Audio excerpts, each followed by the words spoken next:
Okay, so I know you already have some notes on estimating and ordering, but I wanted to go over it one more time with you. So when we're estimating, we're essentially just trying to get a whole number answer to see what we should be close to. So when we're estimating, we're really just asking ourselves one question, and that is the fraction closer to 0 or 1? And that question will help us determine in examples like this what we should be doing with these mixed numbers. So to start, we take a look at this first one. We want to estimate the sum for 1/5 plus 7/8. So if we think about 1/5, we're essentially asking, is 1/5 closer to 0/5 or closer to 5/5? 1/5 is only 1 away from 0/5, but it is 4/5 away from 5/5. So we know that 1/5 is closer to 0. And then for 7/8, we're essentially asking, is 7/8 closer to 8/8 or closer to 0/8? It's only 1/8 away from 8/8, but it's 7/8 away from 0/8. So we know that 7/8 is closer to a whole. So the estimated sum for 1/5 plus 7/8 would be 0 plus 1 equals 1. For the mixed numbers, in this example, 2 and 3/4, what we're really trying to figure out is 2 and 3/4 closer to 2 or closer to 3? And we're going to use this fraction to help us figure that out. So if 3/4 is closer to 0, then 2 and 3/4 will be closer to 2.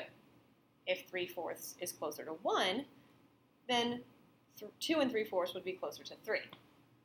So 3/4 is more than 1/2. It's only 1/4 away from being 4/4, so it is closer to 1, which means 2 and 1, 2 and 3/4 is closer to 3. For 2 and 1/3, we're asking ourselves, is this number closer to 2 or closer to 3? And again, we're going to use the fraction 1/3 to help us figure that out. 1/3 is 1/3 away from being 0, 2/3 away from being 1, so therefore 1/3 is closer to 0, and 2 and 0 make 2. So the estimated product for 2 and 3/4 times 2 and 1/3 is around 6. Go ahead and pause the video and try these two examples on your own, and then press play once you have them done.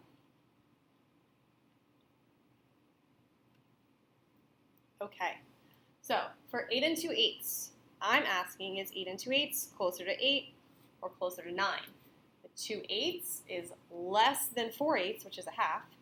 It's only 2/8 away from being 0. It's 6/8 away from being 1 whole.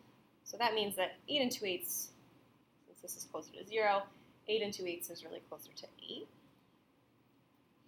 3 and 9/10, we're asking, is it closer to 3 or closer to 4?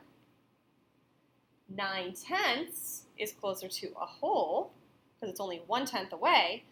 3 and 1 make 4, so the estimated difference for this one is 8 minus 4, which is 4.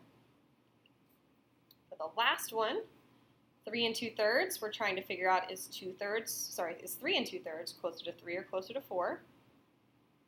2/3 is closer to a whole, because it's only 1/3 away, so 3 and 1 is 4. For 10 and 3/8, we're trying to figure out, is it closer to 10 or is it closer to 11? 3/8 is less than a half, so we know that it's going to be closer to 0. It's only 3/8 away from 0. It's 5/8 away from being 8/8. So this is closer to 0. 10 and 0 make 0. 10 and 0 make 10. So the estimated sum is 14. Go ahead and try numbers 1 and 2 on your review sheet, and then get them checked by me.